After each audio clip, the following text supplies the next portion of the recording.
Android ക്രിയേഷൻസിലെ പുതിയ വീഡിയോയിലേക്ക് എല്ലാവർക്കും ഒരിക്കൽ കൂടി സ്വാഗതം. ഇന്നത്തെ വീഡിയോയിലൂടെ നമ്മൾ നോക്കാൻ പോകുന്നത് നമ്മുടെ ആൻഡ്രോയിഡ് മൊബൈലിനെ എങ്ങനെ ഒരു കമ്പ്യൂട്ടർ എന്നുള്ള രീതിയിൽ നമുക്ക് ഉപയോഗിക്കാം എന്നുള്ളതിനെ കുറിച്ചാണ്. കമ്പ്യൂട്ടർ എന്നുള്ള രീതി എന്ന് ഉദ്ദേശിക്കുന്നത് കമ്പ്യൂട്ടറിന്റെ വിൻഡോസ് ഇൻസ്റ്റാൾ ചെയ്യുക അങ്ങനെയൊന്നും അല്ല, കമ്പ്യൂട്ടറിന്റെ യൂസർ ഇന്റർഫേസസ് നമ്മുടെ മൊബൈലിൽ കൊണ്ടുവരാൻ സാധിക്കും എന്നുള്ളതാണ്.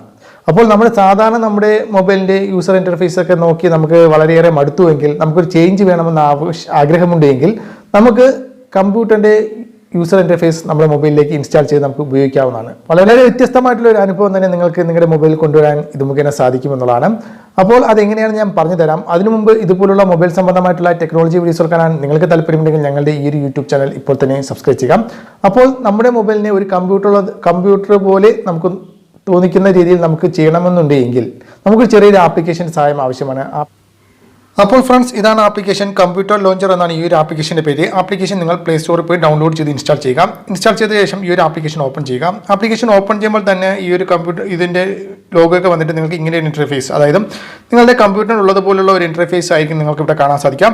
നിങ്ങളുടെ സ്ക്രീന് റൊട്ടേറ്റ് ചെയ്യുകയാണെങ്കിൽ, ഇതേപോലെ പോർട്രേറ്റ് മോഡിലേക്ക് ആക്കുകയാണെങ്കിൽ നിങ്ങൾക്ക് കൃത്യമായിട്ടും ഒരു കമ്പ്യൂട്ടർ എന്നുള്ള രീതിയിൽ തന്നെ നിങ്ങൾക്കത് ഇൻ്റർഫേസ് കാണാൻ സാധിക്കുമെന്നുള്ളതാണ്. കമ്പ്യൂട്ടർ ഉള്ളതുപോലെ തന്നെ കാണാൻ സാധിക്കും. ഞാനിപ്പോൾ അങ്ങനെ ചെയ്യുന്നില്ല, നിങ്ങൾക്ക് വേണമെങ്കിൽ അങ്ങനെ സെറ്റ് ചെയ്യാവുന്നതാണ്. ഇപ്പോൾ ഞാൻ റൊട്ടേഷൻ ഓഫ് ചെയ്യാനും അതിനുശേഷം നമുക്ക് കുറച്ച് സെറ്റിംഗ്സിലേക്ക് പോകേണ്ടതായിട്ടുണ്ട്. അതിനുശേഷം നിങ്ങൾ സ്ക്രീനിൽ മുകളിലോട്ട് ചെറുതായിട്ടൊന്ന് സ്വൈപ്പ് ചെയ്യുക. ഇത് സ്വൈപ്പ് ചെയ്യുമ്പോഴത്തേക്ക് നിങ്ങൾക്ക് ഇങ്ങനെ ഒരു ഇൻ്റർഫേസ് വരും. അവിടെ നിങ്ങൾക്ക് ഇവിടെ സെറ്റിംഗ്സിൻ്റെ ഒരു ഗിയർ ഓപ്ഷൻ കാണാൻ സാധിക്കും. ജസ്റ്റ് ഇതിൽ ക്ലിക്ക് ചെയ്യുക. ഇതിൽ ക്ലിക്ക് ചെയ്യുമ്പോഴത്തേക്കും നിങ്ങൾക്ക് അവിടെയായിട്ട് സിസ്റ്റം എന്ന് പറയുന്ന ഒരു ഓപ്ഷൻ കാണാൻ സാധിക്കും. ഇത് ജസ്റ്റ് ഇതിൽ നിന്ന് ക്ലിക്ക് ചെയ്യുക. അതിനുശേഷം നിങ്ങൾക്ക് സെറ്റ് ആസ് ഡീഫാൾട്ട് ലോഞ്ചർ എന്ന് പറയുന്ന ഓപ്ഷനിൽ ക്ലിക്ക് ചെയ്ത് നിങ്ങളുടെ ഈ ഒരു ലോഞ്ചർ നിങ്ങൾ ഡീഫാൾട്ടായിട്ട് സെറ്റ് ചെയ്യുക. ഇല്ലെന്നുണ്ടെങ്കിൽ ഇടയ്ക്കിടയ്ക്ക് നിങ്ങൾക്ക് ലോഞ്ചർ മാറിക്കൊണ്ടിരിക്കും. അപ്പോൾ നമ്മൾ ചെയ്യേണ്ടത് ഈ ഡീഫാൾട്ടായിട്ട് തന്നെ ഈ ഒരു ലോഞ്ചർ നിങ്ങളുടെ ഫോണിൽ സെറ്റ് ചെയ്യുക എന്നുള്ളതാണ്. ഓക്കെ, നിങ്ങൾക്ക് എപ്പോഴെങ്കിലും ലോഞ്ചർ മാറ്റണമെന്ന് ആഗ്രഹമുണ്ടെങ്കിൽ ഇതേപോലെ സെറ്റിംഗ്സിൽ പോയതിനു ശേഷം നിങ്ങൾക്ക് ഇവിടെ സിസ്റ്റം എന്ന് പറയുന്ന ഓപ്ഷനിൽ ക്ലിക്ക് ചെയ്ത് സെറ്റ് ഡീഫാൾട്ട് ലോഞ്ചർ എന്ന ഓപ്ഷനിൽ പോയിട്ട് നിങ്ങൾക്ക് വേണമെങ്കിൽ പഴയ ലോഞ്ചറിലേക്ക് പോകാവുന്നതാണ്. ഓക്കെ, അപ്പോൾ നിങ്ങൾക്കിത് മനസ്സിലാക്കാം. അതോടൊപ്പം തന്നെ നിങ്ങൾക്ക് വേറെയും കുറേ സെറ്റിംഗ്സും മറ്റു കാര്യങ്ങളൊക്കെ ഉണ്ട്. അവിടെ മെയിനായിട്ട് നിങ്ങൾക്ക് അഡ്വാൻസ് ഫീച്ചേഴ്സ് എന്ന് പറയുന്ന ഈ ഒരു ഓപ്ഷനിൽ പോവുകയാണെങ്കിൽ നിങ്ങൾക്ക് അവിടെയായിട്ട് നിങ്ങളുടെ കമ്പ്യൂട്ടർ ഉള്ളതുപോലുള്ള കുറച്ച് കാര്യങ്ങൾ നിങ്ങൾക്ക് എനേബിൾ ചെയ്യാൻ സാധിക്കും. എനേബിൾ ഗെസ്റ്റർ, അപ്ലൈ ഐക്കൺ ടിൻറ്റ്, അതേപോലെ തന്നെ മെനു ബ്ലർ, അതേപോലെ എനേബിൾ കോട്ടന തുടങ്ങിയ ടാസ്ക് ബാർ, ഇതൊക്കെ നിങ്ങൾക്ക് കമ്പ്യൂട്ടറിൽ ഉള്ളതുപോലെ തന്നെ നിങ്ങളുടെ ഹോം സ്ക്രീനിലും കൊണ്ടുവരാനുണ്ടെങ്കിൽ നിങ്ങൾക്ക് എനേബിൾ ചെയ്യാവുന്നതാണ്. അപ്പോൾ ഞാൻ എല്ലാം ജസ്റ്റ് പറഞ്ഞു തരുന്നേ ഉള്ളൂ. നിങ്ങൾക്ക് എനേബിൾ ചെയ്യണമെങ്കിൽ എനേബിൾ ചെയ്യാവുന്നതാണ്. അതേപോലെ തന്നെ ജനറൽ എന്ന് പറയുന്ന ഓപ്ഷനിൽ ക്ലിക്ക് ചെയ്യുകയാണെങ്കിൽ നിങ്ങൾക്ക് ഡേറ്റ് ഫോർമാറ്റ് ഇതൊക്കെ നിങ്ങൾക്ക് സെറ്റ് ചെയ്യാം. അതുപോലെ തന്നെ സിസ്റ്റം എന്ന് പറയുന്ന ഓപ്ഷനിൽ പോവുകയാണെങ്കിൽ നിങ്ങൾക്ക് ഇവിടെയും കുറേ കാര്യങ്ങൾ കാണാൻ സാധിക്കും. സിസ്റ്റം സെറ്റിംഗ്സ് എന്ന് പറഞ്ഞ ഓപ്ഷനിൽ പോവുകയാണെങ്കിൽ നമ്മുടെ ഫോണിൻ്റെ സെറ്റിംഗ്സിലേക്കായിരിക്കും പോകുന്നത്. അതുപോലെ തന്നെ നോട്ടിഫിക്കേഷൻ സെറ്റിംഗ്സ് എല്ലാം തന്നെ ഇവിടെയുണ്ട്. സെക്യൂരിറ്റി എന്ന് പറഞ്ഞ ഓപ്ഷനിൽ പോവുകയാണെങ്കിൽ നിങ്ങൾക്ക് ഇവിടെ ആയിട്ട് നിങ്ങളുടെ ലോക്ക് സ്ക്രീൻ സെറ്റ് ചെയ്യാം. ഏതെങ്കിലും ഒരു പിന്ന് നിങ്ങൾക്ക് വേണമെങ്കിൽ സെറ്റ് ചെയ്യാം. ഞാനിപ്പോൾ ജസ്റ്റ് പിൻ എന്ന് പറയുന്ന ഓപ്ഷനിൽ ക്ലിക്ക് ചെയ്ത് ഞാനൊരു പിൻ സെറ്റ് ചെയ്യുകയാണ്. 1 2 3 4 എന്ന് ടൈപ്പ് ചെയ്യുന്നു. അതുപോലെ തന്നെ കൺഫേം 1 2 3 4 എന്ന് കൺഫേം ചെയ്യുന്നു. ഒരു പിന്ന് ഞാൻ സെറ്റ് ചെയ്ത് വെക്കുകയാണ്. വേണമെങ്കിൽ ലോക്ക് സ്ക്രീനിൽ അത് ഉപയോഗിക്കാം. അതുപോലെ തന്നെ ഷോ ഹിഡൻ ആപ്ലിക്കേഷൻസുകൾ ഹിഡൻ ചെയ്യാനോ ഒളിപ്പിച്ച് വയ്ക്കാനുള്ള ഓപ്ഷൻ കൂടി ഇവിടെ ഉണ്ട്. അതുപോലെ തന്നെ ഫയൽ മാനേജർ ഒളിപ്പിച്ച് വയ്ക്കാം. അങ്ങനെ കുറച്ച് കാര്യങ്ങളൊക്കെ നിങ്ങൾക്ക് ഇവിടെ കാണാൻ സാധിക്കും.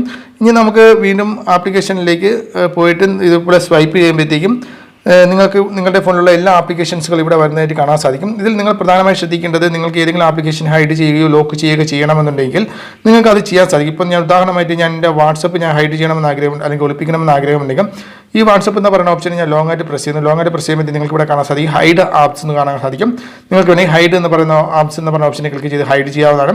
ഇനി ഹൈഡ് ചെയ്ത ആപ്ലിക്കേഷൻ എവിടെ കിട്ടുമെന്ന് ചോദിക്കുകയാണെങ്കിൽ നിങ്ങൾ ഈ സെറ്റിംഗ്സിൽ പോയതിനു ശേഷം നിങ്ങൾക്ക് ഇവിടെ ഹൈഡ് ആപ്സ് എന്ന് പറഞ്ഞ സിസ്റ്റം സെക്യൂരിറ്റി ഓപ്ഷനിൽ പോയിട്ട് ഷോ ഹിഡൻ ആപ്സ് എന്ന് പറഞ്ഞ ഓപ്ഷൻ എനേബിൾ ചെയ്യുകയാണെങ്കിൽ നിങ്ങൾക്ക് നമ്മൾ നേരത്തെ കൊടുത്ത പിൻ നമ്പർ കൊടുത്ത് നമുക്ക് ഹിഡൻ ആയിട്ടുള്ള ആപ്ലിക്കേഷൻസുകൾ അവിടെ തിരിച്ചു വരുന്നതായിട്ട് കാണാൻ സാധിക്കും. കാരണം വാട്സപ്പ് തിരിച്ചു വന്നിട്ടുണ്ട്. ഇതേപോലെ നിങ്ങൾക്ക് വാട്സപ്പ് ഹൈഡ് ചെയ്യുകയും ചെയ്യാം, തിരിച്ച് കൊണ്ടുവരികയും ചെയ്യാവുന്നതാണ്. അപ്പോൾ അതോടൊപ്പം തന്നെ നമുക്ക് ഏതെങ്കിലും ആപ്ലിക്കേഷൻസുകൾ ലോക്ക് ചെയ്യണമെന്ന് ആഗ്രഹമുണ്ടെങ്കിൽ നിങ്ങൾക്ക് അതും ചെയ്യാവുന്നതാണ്. ഇപ്പോൾ യൂട്യൂബ് എനിക്ക് ലോക്ക് ചെയ്യണമെന്ന് ആഗ്രഹമുണ്ടെങ്കിൽ ജസ്റ്റ് ലോങ് പ്രസ് ചെയ്യുക. അതിനുശേഷം നിങ്ങൾക്ക് ഇവിടെ ആയിട്ടും ലോക്ക് ആപ്സ് എന്ന് പറയുന്ന ഓപ്ഷനെ ക്ലിക്ക് ചെയ്തുകൊണ്ട് ലോക്ക് ചെയ്യാവുന്നതാണ്. അപ്പോൾ നമ്മൾ നേരത്തെ കൊടുത്ത ആ ഒരു പിൻ നമ്പർ തന്നെ നമുക്ക് പാസ്വേഡ് ആയിട്ട് കൊടുക്കാവുന്നതാണ്. ഇനി എപ്പോഴെങ്കിലും നമുക്ക് ആ ഒരു ആപ്ലിക്കേഷൻ ഓപ്പൺ ചെയ്യണമെന്ന് ആഗ്രഹമുണ്ടെങ്കിൽ ജസ്റ്റ് ക്ലിക്ക് ചെയ്യുമ്പോഴത്തേക്കും ആ ഒരു പിൻ നമ്പർ കൊടുത്താൽ മാത്രമേ ഓപ്പൺ ആക്കാൻ സാധിക്കൂ. നമ്മുടെ ദിസ് PC എന്ന് പറഞ്ഞ ഓപ്ഷനെ ക്ലിക്ക് ചെയ്യുകയാണെങ്കിൽ നമുക്ക് നമുക്ക് ഒരു കാര്യം കണ്ട ഇത് കണ്ട നമ്മുടെ ലോക്കൽ ഡിസ്ക് ഇപ്പോൾ ഞാൻ SD കാർഡ് ഉപയോഗിച്ചിട്ടുണ്ടെങ്കിൽ SD card local disk D എന്ന് പറഞ്ഞ് കാണിക്കും. ഇപ്പോൾ SD കാർഡ് ഉപയോഗിക്കാത്തതുകൊണ്ട് local internal memory local disk C, അതായത് ഒരു കമ്പ്യൂട്ടർ എന്നുള്ള രീതിയിൽ തന്നെയാണ് മൊത്തത്തിൽ ഇത് കാണുന്നത്. അതുപോലെ തന്നെ എല്ലാ കാര്യങ്ങളും കമ്പ്യൂട്ടർ ഉപയോഗിക്കുന്നവർക്ക് അറിയാൻ സാധിക്കും എങ്ങനെയൊക്കെയാണ് ഇതിൻ്റെ സെറ്റിങ്സും മറ്റു കാര്യങ്ങളുമൊക്കെ. അപ്പോൾ എവിടെയൊക്കെയാണ് ഇതിൽ നോക്കിക്കഴിഞ്ഞാൽ താഴെ ഇതിൽ ക്ലിക്ക് ചെയ്ത് കഴിഞ്ഞാൽ നമുക്ക് ബാറ്ററി പെർസെൻറ്റേജ്, വൈഫൈയുടേത്, നമുക്ക് സൗണ്ട് കൂട്ടാനോ കുറയ്ക്കണം എന്ന് ആഗ്രഹമുണ്ടെങ്കിൽ നമുക്ക് ഇവിടെ നിന്ന് ക്ലിക്ക് ചെയ്തുകൊണ്ട് സൗണ്ട് കൂട്ടുകയൊക്കെ കുറയ്ക്കുകയൊക്കെ ചെയ്യാം. എല്ലാ സെറ്റിങ്സും നമ്മുടെ കമ്പ്യൂട്ടറിൻ്റെ സെറ്റിങ്സിൻ്റെ മെനു ഓപ്ഷനൊക്കെ താഴെയില്ല, അതേപോലെ തന്നെയാണ് ഇതിൻ്റെയും എല്ലാം തന്നെ താഴെ വന്നിരിക്കുന്നത്. നോട്ടിഫിക്കേഷൻ ബാറൊക്കെ നമുക്ക് സാധാരണ മറ്റേതിൽ പോലെ തന്നെ നമുക്ക് മുകളിൽ താഴെ സ്വൈപ്പ് ചെയ്ത് എടുക്കാം. ബാക്കി കാര്യങ്ങളൊക്കെ ഇങ്ങനെയൊക്കെ തന്നെയാണ്. വളരെ നല്ലൊരു ആപ്ലിക്കേഷൻ ആയിട്ടാണ് എനിക്ക് തോന്നിയത്. അപ്പോൾ ഫ്രണ്ട്സ്, വീഡിയോ ഇഷ്ടപ്പെട്ടാൽ വീഡിയോയ്ക്ക് ലൈക്ക് ചെയ്യുക, അതോടൊപ്പം തന്നെ മറ്റുള്ളവരുടെ അറിവിലേക്കായി ഷെയർ ചെയ്ത് കൊടുക്കുക. അടുത്തൊരു നല്ലൊരു വീഡിയോയുമായി വീണ്ടും കാണാം. ബൈ.